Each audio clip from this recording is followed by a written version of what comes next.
दोस्तों, तारीख थी 27 जुलाई 2014। संडे की दोपहर को लगभग 12 बजे का समय था। कानपुर के एक अरबपति परिवार की बहू का किडनैप उसकी अपनी ही कार में हो जाता है। पुलिस रिपोर्ट के बाद पुलिस को लगा कि यह किडनैपिंग फिरौती के लिए की गई है, क्योंकि मामला काफी हाई प्रोफाइल और एक अरबपति परिवार से संबंधित था। पुलिस अभी इंतजार ही कर रही थी कि फिरौती के लिए कॉल या मैसेज आएगा। तभी 28 जुलाई की रात को लगभग 2 बजे पुलिस को सूचना मिलती है कि जिस कार में किडनैपिंग की गई थी उस कार को कानपुर के कल्याणपुर पनकी रोड पर देखा गया है। पुलिस के senior officer Kalyanpur Panki road पर पहुंचते हैं और जब कार का दरवाजा खोला जाता है तो पुलिस भी हैरान रह जाती है, क्योंकि जिस किडनैपिंग को पुलिस और घर वाले फिरौती का मामला समझ रहे थे और जिसका किडनैप किया गया था उसकी लाश कार के अंदर थी और देखने से ऐसा लग रहा था जैसे थोड़ी देर पहले ही यह कत्ल किया गया है। दोस्तों, इस केस की असलियत जानकर आप हैरान रह जाएंगे। क्या थी यह पूरी घटना?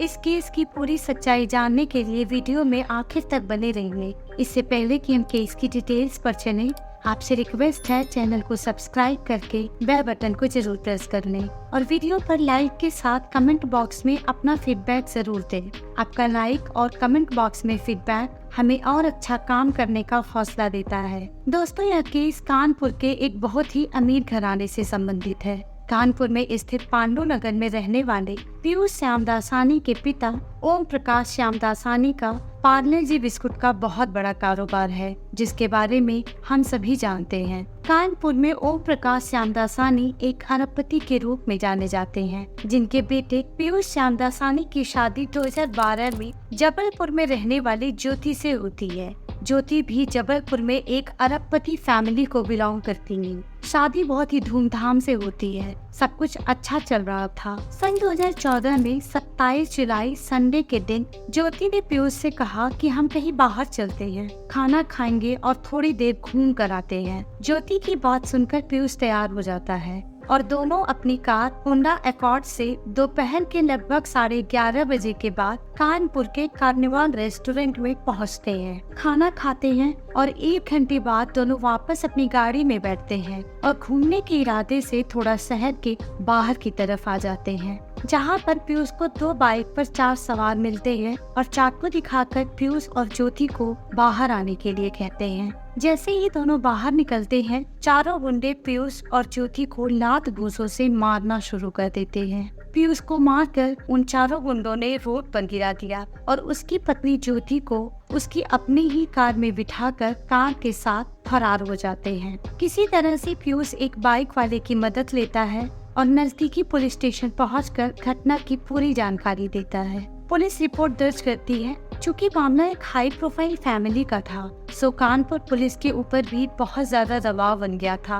पुलिस ने पीयूष का बयान लिखा और पीयूष घर आ गया। कानपुर पुलिस के सीनियर ऑफिसर पांडु नगर स्थित पीयूष के घर पहुंचते हैं और पीयूष से इस वारदात के बारे में और उसके पूरे दिन की एक्टिविटी के बारे में डिटेल्स में बात करते हैं। इसके बाद पीयूष की गाड़ी और उसकी वाइफ की किडनैपिंग की खबर कानपुर के सारे पुलिस स्टेशन में दे दी जाती है। पुलिस को यह भी शक था कि यह मामला फिरौती का हो सकता है। चूँकि यह मामला एक अरबपति फैमिली से बिलोंग करता था, तो पुलिस को पूरा यकीन था कि यह किडनैपिंग फिरौती के लिए की गई होगी और फिरौती के लिए कॉल या मैसेज जरूर आएगा। और इस तरह से 27 जुलाई से 28 जुलाई हो गई थी और अब तक फिरौती के लिए कोई कॉल या मैसेज नहीं आया था। 28 जुलाई रात के करीब 2 बजे के लगभग पुलिस को सूचना मिलती है कि पीयूष की कार मिल गई है। पुलिस कल्याणपुर पनकी रोड पर पहुंचती है और कार का दरवाजा खोलकर देखती है।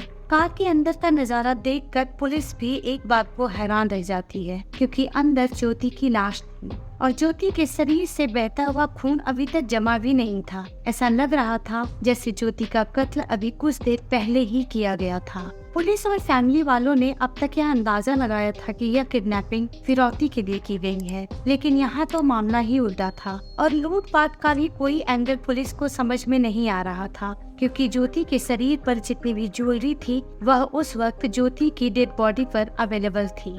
पुलिस ने ज्योति की डेड बॉडी को कब्जे में लेकर पोस्टमार्टम के लिए भेज दिया और आसपास के एरिया और कार की ठीक से जांच पड़ताल करने लगी। शायद कोई सबूत मिलने की उम्मीद थी उन्हें, लेकिन उन्हें वहां से या कार के अंदर से कोई भी इस तरह का सबूत नहीं मिला जिससे इस कत्ल का अंदाजा लगाया जा सके। अब पुलिस हॉस्पिटल पहुंचती है और वहां पर डॉक्टर से बात करते हैं। डॉक्टर बताते हैं कि ज्योति के शरीर पर कुल 17 बार चाकू से वार किया गया है, जिसमें से 14 बार शरीर पर वार किया गया है और 3 बार ज्योति के गले पर वार किया गया है। इसके अलावा ज्योति के हाथ में किसी के बाल भी मिले हैं, जैसे ज्योति ने मारने वाले से काफी जद्दोजहद की हो और उसके बाल ज्योति के हाथ में रह गए हों। डॉक्टर ने यह भी बताया कि ज्योति का किडनैप दोपहर में किया गया था, लेकिन उसका कत्ल रात 11 बजे के बाद किया गया है। अभी पुलिस डॉक्टर से बात ही कर रही थी कि उसी वक्त पीयूष अपनी फैमिली और ज्योति के मायके वालों के साथ हॉस्पिटल पहुंचता है। पुलिस की टीम का एक इंस्पेक्टर पीयूष को देखता है और वह पीयूष को बहुत ध्यान से देखने लगता है। थोड़ी देर बाद वही इंस्पेक्टर अपने एक सीनियर ऑफिसर के पास जाता है और उससे कहता है कि पीयूष की पत्नी की हत्या हुई है। उसका पूरा परिवार इतना परेशान है और खुद पीयूष भी इतना ज्यादा रो रहा है, फिर भी वह हॉस्पिटल में अपनी पत्नी की डेड बॉडी लेने आया है तो अपने कपड़े बदल कर आया है। यह बात अजीब लग रही है क्योंकि सिचुएशन ऐसी नहीं है कि आप पहले कपड़े बदलें उसके बाद हॉस्पिटल पहुँचे। सीनियर ऑफिसर ने इंस्पेक्टर से पूछा कि क्या तुम श्योर हो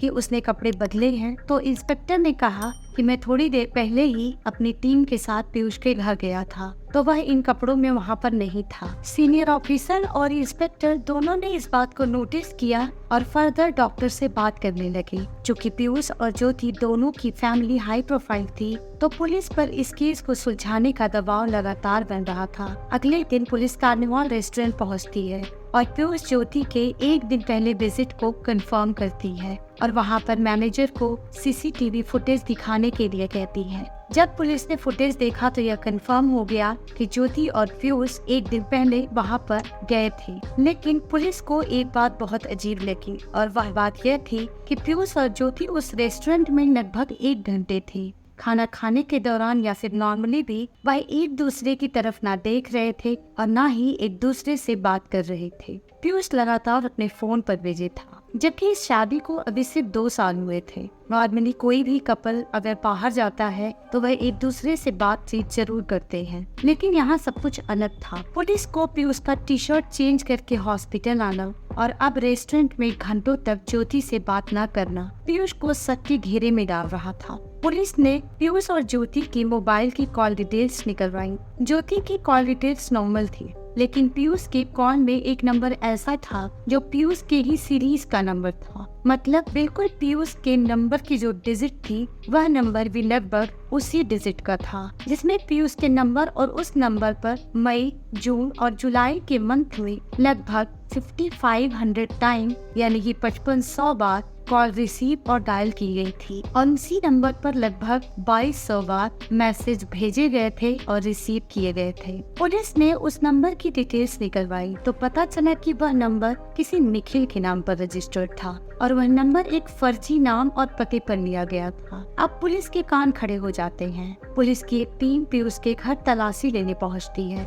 अभी पुलिस पीयूष के कमरे की तलाशी ले ही रही होती है कि उन्हें वहां अलमारी से एक डायरी मिलती है। वह डायरी ज्योति की थी। उसमें ज्योति ने उस डायरी में अपनी सारी तकलीफ और अपनी रोजमर्रा की जिंदगी के बारे में लिखा हुआ था। उस डायरी को पढ़ने के बाद पुलिस का सारा शक यकीन में बदल गया और पुलिस ने सबसे पहले पीयूष को उठाया और थाने ले जाकर पूछताछ शुरू की। पहले तो पीयूष इधर उधर की बात करता रहा, लेकिन जैसे ही पुलिस ने थोड़ी सख्ती दिखाई वह टूट गया और उसके बाद पुलिस की टीम कानपुर के ही एक बड़े बिजनेसमैन के घर पहुंचती है और वह भी एक बहुत ही अरबपति फैमिली होती है। उस फैमिली के घर से पुलिस ने उनकी बेटी मनीषा मखीजा को उठाया और थाने लेकर आई। पीयूष और मनीषा दोनों को आमने सामने बिठाकर पुलिस ने पूछताछ शुरू की। पीयूष ने बताया कि वह नंबर मैंने ही मनीषा को दिया था। एक गलत एड्रेस और नाम पते पर यह नंबर मैंने इसलिए लिया था कि ताकि किसी को शक ना हो। पीयूष आगे बताता है कि मैं और मनीषा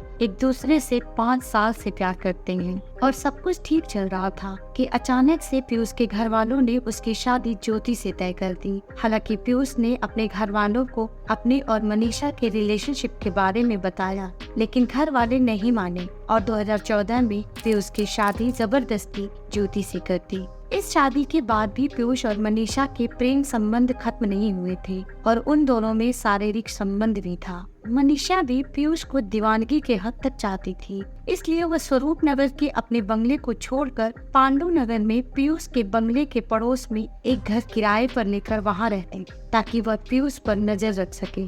पीयूष की शादी ज्योति से तो हो गई, लेकिन पीयूष ने कभी भी ज्योति को पत्नी का हक नहीं दिया था। उन दोनों में पति पत्नी जैसा कोई भी संबंध नहीं था। हालांकि ज्योति अपनी तरफ से पूरी कोशिश कर रही थी कि उन दोनों के बीच का यह रिश्ता ठीक हो जाए, लेकिन पीयूष बिल्कुल भी इस रिश्ते को ठीक करने या निभाने में इंटरेस्टेड नहीं था। फिर ज्योति ने पीयूष की फैमिली को भी यह बात बताई। फैमिली ने ज्योति को समझाया कि पीयूष को थोड़ा वक्त दो, सब ठीक हो जाएगा। लेकिन शादी के 2 साल बाद भी ज्योति और पीयूष के बीच कुछ भी ठीक नहीं हुआ था। इसी दौरान अप्रैल के मंथ में एक दिन पीयूष कमरे में नहीं था और उसके मोबाइल पर कॉल आ रही थी और ज्योति ने वह कॉल रिसीव कर ली। फोन पर दूसरी तरफ एक लड़की रोते हुए कह रही थी कि मेरी एंगेजमेंट हो गई और अब हमारा प्यार अधूरा रह जाएगा, तुम कुछ नहीं कर रही हो। इस बात को सुनकर ज्योति को गुस्सा आया और ज्योति ने उस लड़की को बहुत डांटा और कहा कि दोबारा कभी इस नंबर पर कॉल नहीं करना, और ज्योति ने फोन बंद कर दिया। वह कॉल किसी और की नहीं बल्कि मनीषा मखीजा की थी। यहीं से मनीषा ने सोच लिया था कि वह पीयूष को पाकर रहेगी और फिर उस दिन के बाद पीयूष अक्सर फोन पर बिजी रहने लगा। वह रात को अक्सर 12 बजे के बाद जब घरवाले सो जाता तो मनीषा से मिलने के लिए उसके घर पर चला जाता और 5 बजे से पहले वापस आ जाता। ज्योति ने यह बात अपने सास ससुर को बताई तो उन्होंने कहा कि वह दोस्तों के पास जाता होगा, तो भी कोई गलतफहमी हुई है और बात आई गई हो गई। ज्योति बहुत परेशान रहने लगी थी, लेकिन इस परेशानी का कोई भी सोल्यूशन उसके पास नहीं था। पीयूष अक्सर मनीषा से फोन पर बात करता रहता था। फिर झूठ में मनीषा ने पीयूष से कहा कि अब यह सब मुझसे बर्दाश्त नहीं हो रहा है, उसको मार दो, यानी कि ज्योति को मार दो, तभी हम एक हो पाएंगे। फिर पीयूष और मनीषा ने मिलकर ज्योति के कत्ल का प्लान बनाया। हत्या का पहला प्लान 13 जुलाई को बनाया गया और इसके साथ ही साथ 2 बैकअप प्लान भी बनाए गए, लेकिन 12 जुलाई को बारिश होने की वजह से पीयूष और मनीषा का प्लान फेल हो गया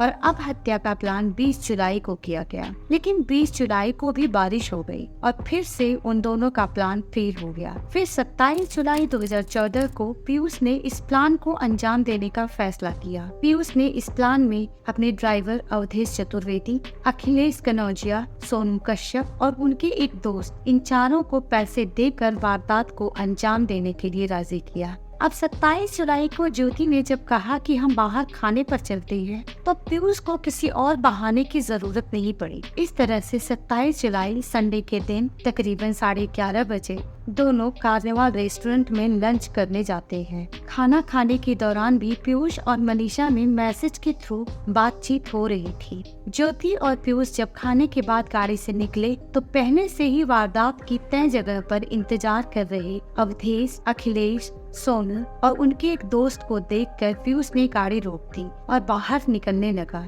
ज्योति को शक हो गया और उसने पीयूष को पकड़ लिया। पीयूष जब जबरदस्ती बाहर निकलने लगा तो ज्योति के खींचतान करने में पीयूष का बाल उसके हाथ में आ गया, जिससे कुछ बाल उसके हाथों में और उसके कपड़े पर रह गए। फिर दिखावे के लिए उन चारों गुंडों ने पीयूष को पीटा और नीचे रोड पर गिरा दिया। ज्योति को लेकर वह वहाँ से फरार हो गए। फिर अवधेश, सोनू, अखिलेश ज्योति को कार में लेकर कानपुर के आउटर एरिया में आते हैं और अपने चौथे साथी को घर भेज देते हैं। फिर तीनों रात होने का इंतजार करते हैं और इस दौरान उन्होंने ज्योति को बेहोश करके रखा हुआ था और रात के करीब 11 बजने के बाद उन तीनों ने ज्योति की हत्या की और वहां से फरार हो गए। इस घटना को अंजाम देने के बाद पीयूष और मनीषा ने अपने सिम कार्ड को तोड़कर फेंक दिया। पुलिस ने चार्जशीट दाखिल की और अदालत में यह साबित हुआ कि सारा प्लान मनीषा का बनाया हुआ था और पीयूष इस हत्याकांड में बराबर का साझेदार था।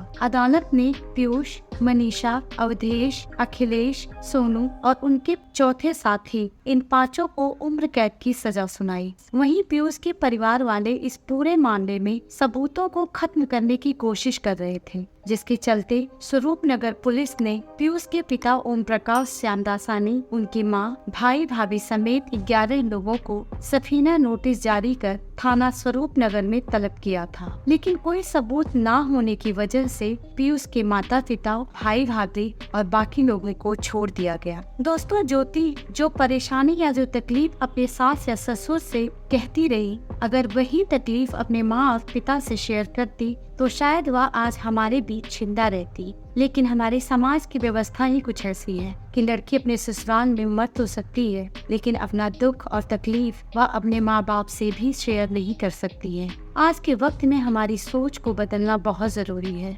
क्योंकि इंसान की जिंदगी हर कीमत पर सबसे ऊपर होती है। इसलिए हमेशा अपने बच्चों से कनेक्टेड रहें, उन्हें समझें और उनकी परेशानी को साझा करें। दोस्तों, प्यार से शुरू हुए पीयूष और मनीषा की कहानी का अंत बहुत ही खौफनाक और दर्दनाक है। दोनों की अनैतिक प्रेम ने न सिर्फ उन दोनों के परिवार की, बल्कि उनसे जुड़े और बहुत से लोगों के परिवारों की खुशियां उजाड़ दी और खुद भी उम्र भर के लिए सलाखों के पीछे चले गए।